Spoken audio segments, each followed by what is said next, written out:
Hi friends, കഴിഞ്ഞ ക്ലാസ്സിൽ നമ്മൾ വോണ്ട് ടു അതുപോലെ വോണ്ട്സ് ടുവിനെ കുറിച്ചാണ് പഠിച്ചത്. എന്തെങ്കിലുമൊക്കെ ഒരു കാര്യം ചെയ്യാൻ ആഗ്രഹിക്കുമ്പോഴാണ് നമ്മൾ ഉപയോഗിക്കുക വോണ്ട് ടു ഉപയോഗിക്കുക അല്ലെങ്കിൽ വോണ്ട്സ് ടു ഉപയോഗിക്കുക. ഇന്ന് നമ്മൾ പഠിക്കാൻ പോവുകയാണ് ഹാവ് ടു അതുപോലെ ഹാസ് ടു. എന്താണ് ഹാവ് ടു അതുപോലെ ഹാസ് ടു? ഇത് ഹാവ് അല്ല, ഹാവിൻ്റെ കൂടെ ടു നിർബന്ധമായിട്ട് വരണം. ഇത് ഒരുമിച്ച് തന്നെ പറയാം ഹാവ് ടു. അതുപോലെ ഹാസ് ടു ഒരുമിച്ച് തന്നെ പറയാം ഹാവ് ടു ഹാസ് ടു. എന്താണ് ഹാവ് ടു ഹാസ് ടു? ഇനി ഇത് എപ്പോഴാണ് ഉപയോഗിക്കേണ്ടത്? നമ്മുടെ നിത്യജീവിതത്തിൽ, നമ്മുടെ ഡെയിലി ലൈഫിൽ നമുക്ക് ചെയ്യേണ്ടതായിട്ടുള്ള ഒരുപാട് കാര്യങ്ങളുണ്ട് അല്ലേ? നമുക്ക് ചെയ്യേണ്ടതായിട്ടുള്ള ഒരുപാട് കാര്യങ്ങളുണ്ട്. ആ കാര്യങ്ങളൊക്കെ നമുക്ക് ഹാവ് ടു ഹാസ് ടു വെച്ച് പറയാം. ഏതൊരു വ്യക്തി ഇംഗ്ലീഷ് സംസാരിക്കുകയാണെങ്കിലും ആ വ്യക്തി ഹാവ് ടു ഹാസ് ടു സംസാരിച്ചിരിക്കും, ഉറപ്പാണ്. കാരണം ഈ ഹാവ് ടു ഹാസ് ടു ഇല്ലാതെ ഇംഗ്ലീഷ് സംസാരിക്കാൻ കഴിയില്ല. അത്രയും വളരെ പ്രധാനപ്പെട്ട ഒരു പ്രയോഗമാണ് ഹാവ് ടു ഹാസ് ടു. എന്തെങ്കിലും ഒരു കാര്യം ചെയ്യേണ്ടതുണ്ട് എന്ന് പറയില്ലേ, ചെയ്യണം, എമർജൻസിയെ കാണിക്കണം. ഓക്കെ,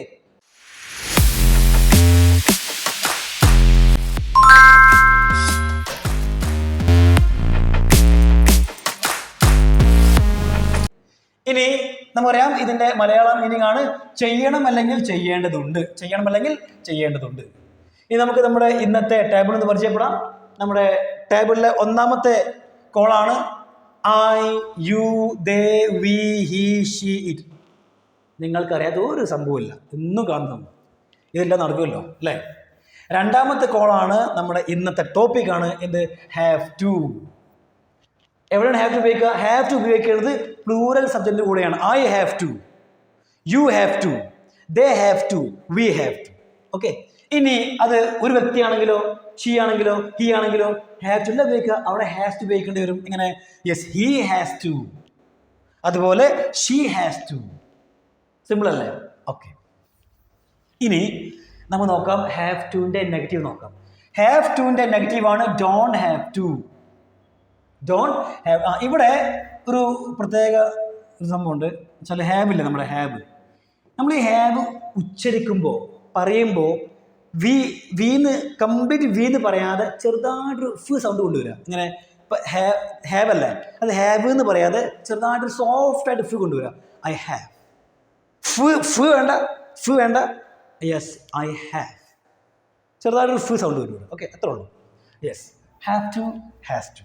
അപ്പോൾ എന്താ പറഞ്ഞ് ഹാവ് ടുവിൻ്റെ നെഗറ്റീവാണ് ഡോണ്ട് ഹാവ് ടു. അതുപോലെ ഹാസ് ടുവിൻ്റെ നെഗറ്റീവാണ് ഡസൻറ്റ് ഹാവ് ടു. രണ്ടിൻ്റെയും മീനിങ് സെയിം ആണ്. എന്ത്? എന്തെങ്കിലുമൊക്കെ ചെയ്യണം അല്ലെങ്കിൽ ചെയ്യേണ്ടതുണ്ട്. ആഗ്രഹമല്ല കേട്ടോ, ആഗ്രഹമല്ല. എന്താണ് ഹാഡ് ടു? ചെയ്യേണ്ടി വന്നു എന്നാണോ? ചെയ്യേണ്ടി വന്നു. ഓഹോ, ഇന്നലെ എനിക്ക് അവിടെ പോകേണ്ടി വന്നു, ഇന്നലെ എനിക്ക് അവനെ കാണേണ്ടി വന്നു, മിനിഞ്ഞാന്ന് അവനോട് സംസാരിക്കേണ്ടി വന്നു. അതുപോലെ ചെയ്യേണ്ടി വന്നു എന്ന് പറയില്ലേ? അവിടെയാണ് നമ്മൾ ഉപയോഗിക്കുക ഹാഡ് ടു ഉപയോഗിക്കുക. അതിൻ്റെ നെഗറ്റീവാണ് ഡിഡിൻറ്റ് ഹാവ് ടു. പാസ്റ്റ് അല്ലേ, പാസ്റ്റ് ആയതുകൊണ്ട് ഉണ്ടോ ഡിഡിൻറ്റ് ഹാവ് ടു. ചെയ്യേണ്ടി വന്നു എന്നായി. ഇനി നമുക്ക് ഇങ്ങനെ പറയാം, വിൽ ചേർക്കാം. വിൽ എങ്ങനെ? Will have to. എന്താണ് will have to? Will have to ആണെങ്കിലോ ചെയ്യേണ്ടി വരും എന്നർത്ഥം. ചെയ്യേണ്ടി വരും. അതെ, മറ്റന്നാൾ നിങ്ങൾക്ക് അവിടെ പോകേണ്ടി വരും എന്ന് പറയില്ലേ? ചെയ്യേണ്ടി വരും. അങ്ങനെ ചെയ്യേണ്ടി വരും എന്ന് പറയുമ്പോഴാണ് വിൽ ഹാവ് ടു ഉപയോഗിക്കുക. ഓക്കെ, വിൽ ഹാവ് ടു ഉപയോഗിക്കുക നിർബന്ധമില്ല. അതിന് പകരം നമുക്ക് സിമ്പിളായിട്ട് ഇത് ഉപയോഗിക്കാമല്ലോ, ഹാവ് ടു ഉപയോഗിക്കാം, നോ പ്രോബ്ലം. ഇനി നമുക്ക് സെൻറ്റൻസിലേക്ക് കടക്കാം. ഞാൻ പറയാണ്, ഇന്ന് 12 മണിക്ക് എൻ്റെ വീട്ടിൽ എൻ്റെ ഫ്രണ്ട്സ് വരുന്നുണ്ട്. അപ്പോൾ ഞാൻ നിങ്ങളോട് പറയാണ്, എക്സ്ക്യൂസ് മീ, എനിക്ക് 12 മണിക്ക് വീട്ടിൽ പോകണം. എന്താ? എൻ്റെ ഫ്രണ്ട്സ് വരുന്നുണ്ട് എന്ന് വെച്ചാൽ എനിക്ക് 12 മണിക്ക് വീട്ടിൽ പോകേണ്ടതുണ്ട്.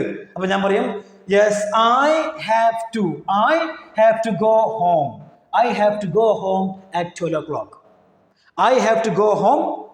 o'clock. എന്താ കാരണം? Because my friends are coming. കണ്ടോ? അപ്പോൾ ആദ്യം ഇത് പറഞ്ഞിട്ട് ഇതിൻ്റെ കൂടെ വേറൊരു എക്സ്ട്രാ സെൻറ്റൻസ് ചേർത്തു അല്ലേ? അപ്പോൾ എന്തായി? വലിയ സെൻറ്റൻസ് ആയി.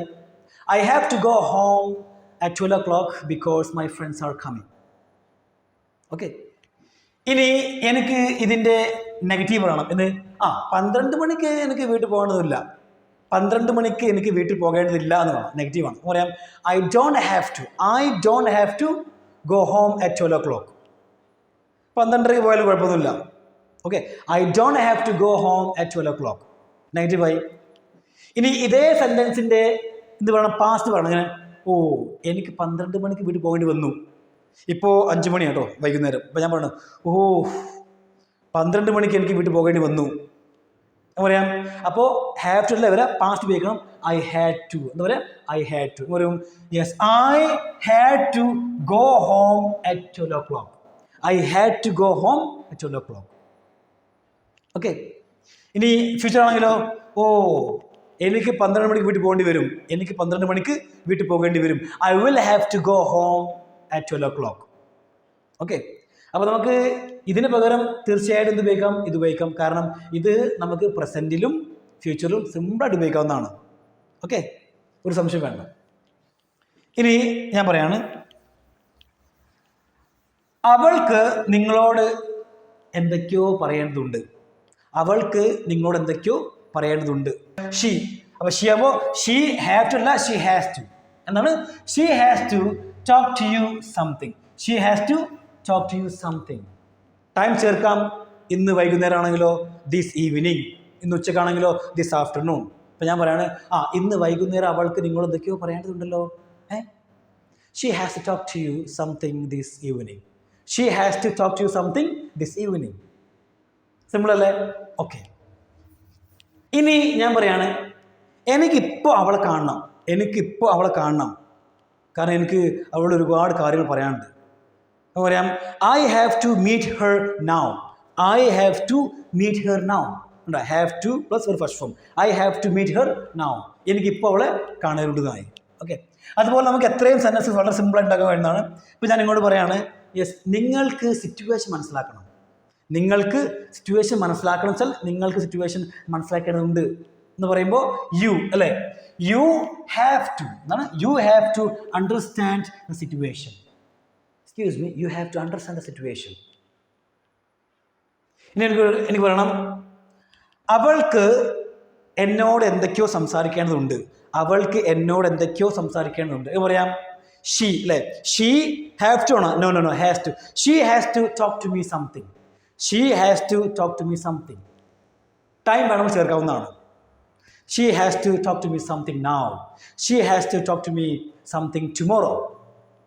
എങ്ങനെ പറയാം? ഓക്കെ. ഇനി ഞാൻ പറയുന്നു, ഞാൻ നിങ്ങളോട് പറയാണ്, നിങ്ങൾക്ക് നിങ്ങളുടെ ലാംഗ്വേജ് ഇമ്പ്രൂവ് ചെയ്യണമെന്ന് വിചാരിക്കാം. ഓക്കെ. അപ്പോൾ ഞാൻ നിങ്ങളോട് പറയാണ്, you have to read books every day. You have to read books every day. നിങ്ങൾക്ക് എന്നും പുസ്തകം വായിക്കേണ്ടതുണ്ട്. എന്തിന്?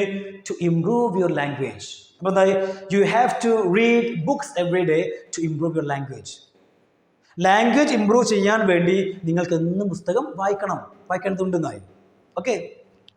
ഇനി ഞാൻ നിങ്ങളോട് ചോദിക്കുകയാണ്, വൈ വർ യു ആബ്സെൻറ്റ് യെസ്റ്റർഡേ? ഇന്നലെ നിങ്ങൾ എന്തുകൊണ്ട് ആബ്സെൻ്റ് ആയിരുന്നു? അപ്പോൾ നിങ്ങൾക്ക് ഇത് പറയണം, ഇന്നലെ എനിക്ക് ഹോസ്പിറ്റലിൽ പോകേണ്ടി വന്നു. ഇന്നലെ എനിക്ക് ഹോസ്പിറ്റലിൽ പോകേണ്ടി വന്നു എന്നായി. അപ്പോൾ പറയാം യെസ്. അപ്പോൾ പറയാം yesterday I had to go to hospital. Yesterday I had to go to hospital. That's why I was absent. ഉണ്ടോ? ഈ ഹാവ് ടു വളരെ പ്രധാനപ്പെട്ട ഒരു സെൻറ്റൻസ് ആണ്, ഒരു പ്രയോഗമാണ്. ഇതിൻ്റെ കൂടെ നമുക്ക് ഏത് സെൻറ്റൻസ് കൂട്ടിച്ചേർക്കാൻ പറ്റും. കൂട്ടിച്ചേർത്ത് സെൻറ്റൻസ് എന്തൊക്കെ വലുതാക്കാൻ പറ്റും. എങ്ങനെയാണ് ഈ ഫ്ലുവൻസിയെ ഏറ്റവും കൂടുതൽ സഹായിക്കുന്ന കുറച്ച് പ്രധാനപ്പെട്ട കാര്യങ്ങളിൽ ഒന്നാണെന്ത്? ഹാവ് ടു, ഹാസ് ടു എന്ന് പറയുന്നത്. ഓക്കെ. അപ്പോൾ അതുകൊണ്ട് മാക്സിമം നിങ്ങൾ ഇതിനെ യൂസ് ചെയ്യണം, സംസാരിക്കണം ഇത് ഉപയോഗിച്ചുകൊണ്ട്. ഓക്കെ. ഇനി ഞാൻ അടുത്ത പറയാണ്, യെസ് ഞാൻ ഇപ്പോൾ വിചാരിക്കുക നിങ്ങളിപ്പോൾ വളരെ ടയേർഡാണ്. അപ്പോൾ നിങ്ങൾ പറയണം, I am very tired now. എനിക്കിപ്പോൾ കുറച്ച് നേരം റെസ്റ്റ് എടുക്കണം എന്ന് പറയാം. അപ്പോൾ പറയാം yes I am very tired now, so I have to take a rest for a while. അതറിയാലോ, ഫോർ എ വൈൽ അല്ലേ? I have to take a rest for a while അല്ലേ? ഓക്കെ. ഇനി ചോദ്യങ്ങൾ ചോദിക്കാം. അങ്ങനെ നിങ്ങൾ പറഞ്ഞു, സാർ എനിക്ക് 12 മണിക്ക് വീട്ടിൽ പോകണം. അപ്പം ഞാൻ പറഞ്ഞു 12 മണിക്ക് തന്നെ പോകണോ? 12 മണിക്ക് നിങ്ങൾക്ക് വീട്ടിൽ പോകേണ്ടതുണ്ടോ? അപ്പോൾ ചോദ്യം ചോദിക്കുമ്പോൾ എന്ത് ചെയ്യാം? നമ്മൾ ഹാവ് ടുവിൻ്റെ മുന്നേ എന്ന് വെച്ചാൽ ഇങ്ങനല്ലോ സബ്ജക്റ്റില്ലേ, സബ്ജക്റ്റിൻ്റെ മുന്നേ ഡു കൊണ്ടുവരാം. Do does. ഇവിടെയൊക്കെ എന്താണ്? ഇവിടെയൊക്കെ ഡു ഡസ് ആണ് അല്ലേ? വോണ്ട് ടു ഇത് ഉപയോഗിച്ചുകൊണ്ട് ചോദ്യം ചോദിക്കണമെങ്കിലോ അവിടെയും ഡു ഡസ് ആണ്. അതുപോലെ ഹാവ് ടു ഹാസ് ടു അവിടെയും ഡൂഡസ് ആണ്. ഇവിടെയൊക്കെ ഡൂഡസ് ഉപയോഗിച്ചുകൊണ്ടാണ് ചോദ്യങ്ങൾ ഉണ്ടാക്കുക. അപ്പോൾ എന്താ ചെയ്യുക? സാധാരണ നമ്മൾ യുവിനോടുള്ള ചോദിക്കുക. അപ്പോൾ do you have to, excuse me, do you have to go home now, do you have to go home now, ഇപ്പോൾ നിങ്ങൾക്ക് വീട്ടിൽ പോകുന്നുണ്ടോ? Do you have to come here, do you have to come here, നിനക്ക് ഇപ്പോൾ ഇവിടെ വരേണ്ടതുണ്ടോ, അല്ലേ? അതുപോലെ ഇനി ഷീ ആണെങ്കിലോ, ഷീ ആണെങ്കിൽ ഡു അല്ല ഡസ് ഉപയോഗിക്കണം. Does she have to come here, does she have to, അവിടെ ഹാവ് ടു വരിക. കാരണം ഡു, ഡസ്, ഡിഡ് ഈ മൂന്നിൻ്റെയും കൂടെ എപ്പോഴും ബേസ് ഫോം ആണ് വരേണ്ടത്, ഹാവ് ആണ് വരേണ്ടത്, ഹാവ് അല്ല ഹാസ് അല്ല. ഓക്കെ, ഷീ ഹാസ് ടു കറക്റ്റാണ്. പക്ഷേ ഷീ ഹാസ് ടുവിൻ്റെ ചോദ്യം ഉണ്ടാക്കുമ്പോൾ നമ്മളവിടെ ഡസ് എന്ന് പറയുന്ന വേർഡ് എക്സ്ട്രാ വന്നത് കൊണ്ട് പിന്നെ വീണ്ടും ഒരു ഹാസ് വേണ്ട. Does she have to come here, does she have to come here, അവൾക്ക് ഇവിടെ വരേണ്ടതുണ്ടോ എന്നായി. ഓക്കെ, അപ്പോൾ സിമ്പിളാണ്. ചോദ്യങ്ങൾ ചോദിക്കുമ്പോൾ ഡൂഡസ് ആദ്യം കൊണ്ടുവരാം, അത്രേ ഉള്ളൂ. അല്ലേ? ചോദ്യമായി. ഇനി ഇത് മറക്കരുത്, ഹാവ് ടു ഹാസ് ടു നമ്മൾ ഉപയോഗിക്കുന്നത് എന്തെങ്കിലും ഒരു കാര്യം ചെയ്യണം അല്ലെങ്കിൽ ചെയ്യേണ്ടതുണ്ട് എന്ന് പറയാൻ വേണ്ടിയാണ്. ഓക്കെ, അപ്പോൾ നിങ്ങൾ കാര്യം ചെയ്യാം, നിങ്ങൾ ഒരുപാട് സെൻറ്റൻസുകൾ പറഞ്ഞും എഴുതിയും പ്രാക്ടീസ് ചെയ്യണം. Okay, thank you everyone.